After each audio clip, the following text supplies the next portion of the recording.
오늘 본문은 여호수아와 이스라엘 백성들의 가나안 정복 전쟁이 이제 본격적으로 궤도에 올라가는 사건적인 배경을 가지고 출발을 합니다. 여호수아와 아이를 차례대로 점령한 이스라엘은 하나님의 명령을 따라서 성의 모든 것들을 진멸합니다. 이는 그저 하나님께서 명령하신 잔혹한 명령이 아니라 죄악으로 물든 가나안을 씻고 하나님께 돌려드리는 일종의 제의적인 명령이었고 행동이었죠. 즉 이스라엘의 가나안 침공은 단순히 하나님께서 이스라엘에게 약속하신 그 땅을 주겠다, 그래서 그 땅을 차지하는 과정일 뿐만이 아니라 죄악의 온상이었던 가나안을 심판하고자 하셨던 하나님의 계획의 일부이기도 했던 것입니다. 사실 전략적으로 봤을 때 이스라엘이 가나안 백성들을 진멸하는 행위는 썩 옳은 판단, 좋은 판단은 아닙니다. 완전히 나그네요, 자기 편이 하나도 없는 이스라엘이 팔레스틴의 토착 민족들을 전체를 적으로 돌리는 일이기 때문입니다. 각 족속 간의 이해관계를 따져가면서 서로를 이간질하고 조금이라도 내 편을 더 많이 만드는 것이 그 땅의 토속 민족이 아니었던 침략자의 입장인 이스라엘에게 더 좋은 합리적인 전략이었겠죠. 그러나 이스라엘은 합리보다는 순종을 선택했고 하나님의 엄중한 명령 앞에서 여리고와 아이성을 진멸합니다. 이스라엘 백성들이 취한 태도가 이러했기 때문에 본문 1절부터 2절에서 보여주는 가나안 족속들의 반응은 너무나도 자연스러운 것이었습니다. 여호수아를 필두로 한 이스라엘이 여리고와 아이를 멸망시켰다는 소식을 들은 요단 서쪽 산지, 평지, 그리고 지중해 연안에 있는 가나안 땅의 여러 부족들은 반이스라엘 연합전선을 형성을 하지요. 그러나 딱 한 마을, 한 부족만큼은 이 연합에 동참하지 않았는데 이스라엘 진영에서 별로 멀지 않은 곳에 위치한 기브온 땅의 족속들, 백성들이었습니다. 이들도 여호수아와 이스라엘이 여리고와 아이에서 행한 일들을 모두 들었습니다. 똑같이 들었으나 그들이 취한 반응은 앞선 부족들과는 정반대의 모습이었죠. 그들은 꾀를 내어서 마치 그들이 멀리 떨어진 곳에서 온 사람들인 것처럼 꾸민 뒤에 이스라엘을 찾아옵니다. 남루한 옷, 오래된 빵, 찢어져서 기운 포도주 가죽 부대 같은 소품을 가지고 말이죠.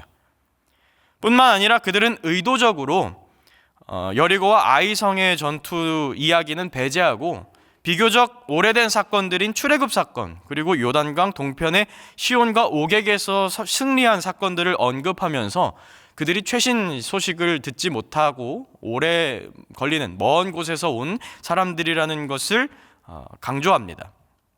몇몇 성경학자들은 이들이 낸 꾀를 미루어서 짐작하건대 기브온 백성들은 이스라엘이 하나님께로부터 가까운 곳에 사는 족속들을 멸절하되 먼 곳의 족속들과는 먼저 화친을 시도하라는 명령을 받은 사실을 알고 있었을 것이라고 추측하기도 합니다. 그만큼 기브온 백성들은 이스라엘과 화친을 맺는 것에 진심이었습니다. 그리고 그들의 이러한 노력은 이스라엘의 지도자들이 하나님께 묻지 않고 그들을 살리리라는 조약을 맺는 것으로 결실하게 되죠. 본문은 기브온 족속과 나머지 다른 가나안 땅의 족속들을 대조하면서 우리에게 소개하고 있습니다. 두 부류에 모두 하나님을 거절하고 죄악이 만연한 삶의 방식을 가지고 살아가고 있었죠. 그리고 두 부류 모두 그들의 목을 점차 죄어오는 이스라엘의 진군을 목전에 두고 있었습니다. 그러나 같은 소식을 들었음에도 불구하고 기브온 그리고 나머지 족속들이 보여준 반응은 완전히 다른 것이었습니다.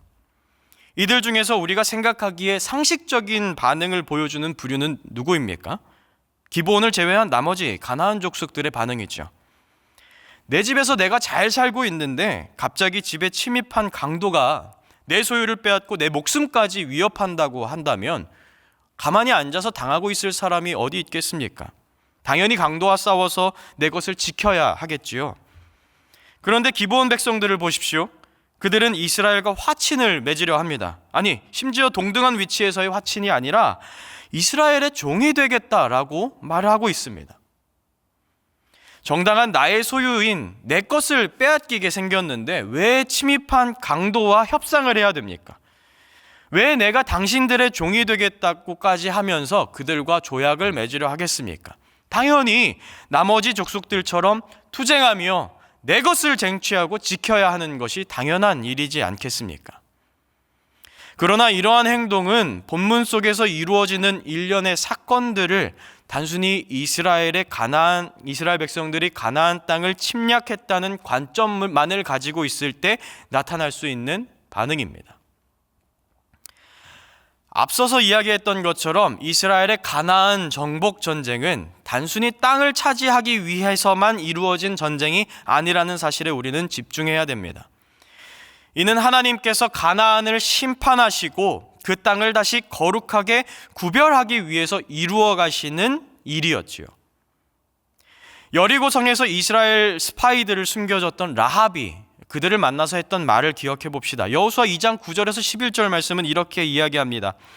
말하되 여호와께서 이 땅을 너희에게 주신 줄을 내가 아노라. 너희가 심히 두려워하고 이 땅 주민들이 다 너희 앞에서 간담이 녹나니 이는 너희가 애굽에서 나올 때에 여호와께서 너희 앞에서 홍해물을 마르게 하신 일과 너희가 요단 저쪽에 있는 아모리 사람의 두 왕 시온과 옥에게 행한 일 곧 그들을 전멸시킨 일을 우리가 들었음이니라. 우리가 듣자 곧 마음이 녹았고 너희로 말미암아 사람이 정신을 잃었나니 너희의 하나님 여호와는 위로는 하늘에서도 아래로는 땅에서도 하나님이시라. 이것이 당시에 가나안을 향하여서 다가오던 이스라엘 백성들을 향해서 그리고 그들이 섬긴다고 하는 여호와 하나님에 대한 가나안 백성들의 인식이었습니다. 이러한 인식 속에서 하나님을 선택한 라합은 동족을 버리고 자기가 평생 살아오던 그 일상을 버리고 목숨까지도 걸어가면서 여호와 하나님의 편에 서려고 했으며 그 결과로 그녀와 그녀의 가족들이 목숨을 구원받고 그녀는 메시아의 혈통 가운데 다윗 왕의 혈통 가운데 들어가는 놀라운 은혜를 받게 되는 것이죠. 라합의 선택이 하나님에 대한 하나님을 섬기고자 하는 개인의 선택이었다면 오늘 본문 속의 기브온 족속의 선택은 하나님에 대한 민족 단위의 반응인 것입니다. 사랑하는 우리 성도님들, 인간의 행위는 근원적으로 생존을 목적으로 합니다. 우리가 먹고 마시며 행하는 모든 일들은 살아남기 위해서 본능적으로 하는 행동인 것이죠. 하나님의 심판 앞에서 기브온과 나머지 족속들의 상반된 반응들 또한 결과는 다르지만 기본적으로 생명을 보존하기 위해서 내가 가지고 있는 이 생명을 보존하기 위한 선택들이었던 겁니다. 다가오는 하나님의 심판 앞에서 하나님을 대적하며 불순종하느냐 혹은 나의 나됨을 포기해 가면서까지 하나님 앞에 엎드리느냐의 차이, 그것이 가나안 족속들과 기브온의 차이로 나타난 것입니다. 사랑하는 우리 성도님들, 오늘 본문 속에서 가나안 족속들 앞에 주어졌던 이 선택의 기로는 오늘을 살아가고 있는 우리에게도 동일하게 주어지고 있습니다. 우리의 삶의 나침반은 생존이라는 삶이라는 방향을 향해서 강하게 고정되어 있죠. 좋은 대학에 진학하고 좋은 직장에 취업하는 것도, 좋은 집, 좋은 차, 성공적인 결혼, 이 시대가 추구하는 그 모든 것들도 결국에는 잘 살기 위한 것들이 아닙니까?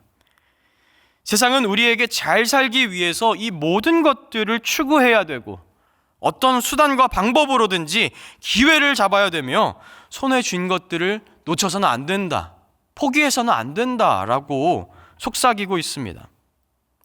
그리고 그 속삭임대로 살아갔던 것이 바로 가나안 족속들, 나머지 가나안 족속들의 삶의 모습이었죠. 그리고 이러한 삶은 내 나름의 생존 방법을 관철하기 위해서 하나님을 버리고 그분께 대적하며 투쟁하는 행동으로까지 나타나게 됩니다. 그러나 오늘 본문 속 기브온 백성들의 선택을 보십시오. 우리가 그들의 선택을 통해서 얻을 수 있는 교훈이 무엇입니까? 내가 가지고 있는 것, 내 손에 쥐고 있는 것, 내 것이라고 생각하는 그것들이 나를 구원해 주지 못한다는 사실입니다. 기브온의 선택은 다른 가나안 족속들과 마찬가지로 생존을 위한 선택이었습니다. 그러나 그들은 하나님을 대적하는 것이 아니라 자기 자신을 내려놓고 내가 여태까지 영위하던 나의 일반적인 삶을 내려놓고 오직 하나님 섬기기를 선택한 것입니다. 이들의 모습은 우리에게 어떤 메시지를 전합니까? 오직 구원은 다른 것이 아니라 만유의 주 되신 여호와 하나님께 있다는 사실, 그것이 오늘 본문이 우리에게 주는 메시지인 줄로 믿습니다.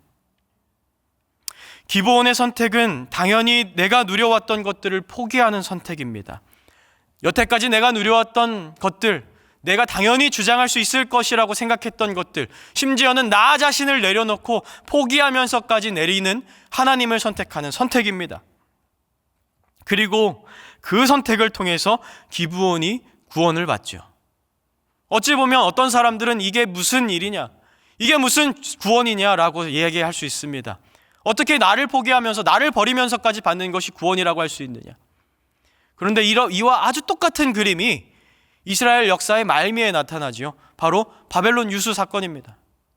예레미야 선지자의 입을 통해서 하나님께서 그렇게 말씀하십니다. 너희가 바벨론의 포로로 잡혀가는 것이 나의 뜻이고 너희를 지키는 나의 방법이다. 그러나 남은 유다 백성들의 모습은 어떻습니까? 끝까지 하나님의 말씀이 진짜일 리 없다고, 우리 나라는 멸망할 리 없다고 끝까지 저항하다가 결국에는 비참한 최후를 맞이하게 되지 않습니까? 하나님께서 남겨두신 이새의 싹은 결국 포로로 잡혀갔던 바벨론에서 다시 이어져 내려오게 된다는 그 사실을 우리가 기억한다면, 우리가 생각하는 성공, 우리가 생각하는 그 성공의 방식, 생존의 방식이 항상 정답은 아닐 수 있다는 사실, 그 교훈을 우리에게 던져주고 있다는 것이죠. 사랑하는 우리 성도님들, 이 말씀에 비추어서 우리의 삶을 돌아볼 수 있기를 바랍니다. 우리는 무엇을 하나님보다 더 능력 있는 생존의 방법으로, 나를 구원해 줄 수 있는 구원의 방식으로 생각하고 있습니까? 내가 손에 쥐고 놓지 못하는 우상은 무엇입니까?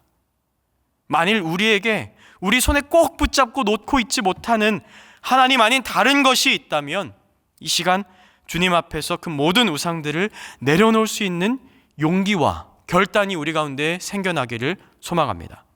하여 언제나 어디에서나 오직 주님만을 생명의 주인으로 삼고 내 전부를 하나님께 드리며 오늘 하루를 살아가시는 3일교회 모든 성도님들 다 되시기를 소망합니다. 이 시간 우리 들었던 말씀들 기억하면서 기도하기를 바랍니다. 오늘 하루 가운데서도 우리 삶에 역사하시는 하나님께, 하나님, 우리가 주님 아닌 다른 것들을 사랑하고 섬기고 있었다면 이제는 이 모든 것들을 내려놓고 주님만 사랑할 수 있도록, 주님만 섬길 수 있도록 해달라고 기도하면 좋겠습니다. 그리고 우리가 가지고 있는 삶의 무거운 짐들과 주님 앞에 기도해야 되는 많은 기도의 제목들을 놓고 이 시간 주님 앞에 기도하며 나아가도록 하겠습니다. 기도합니다. 사랑해 주님 감사합니다. 이 시간 이 아침에 우리를 불러주시고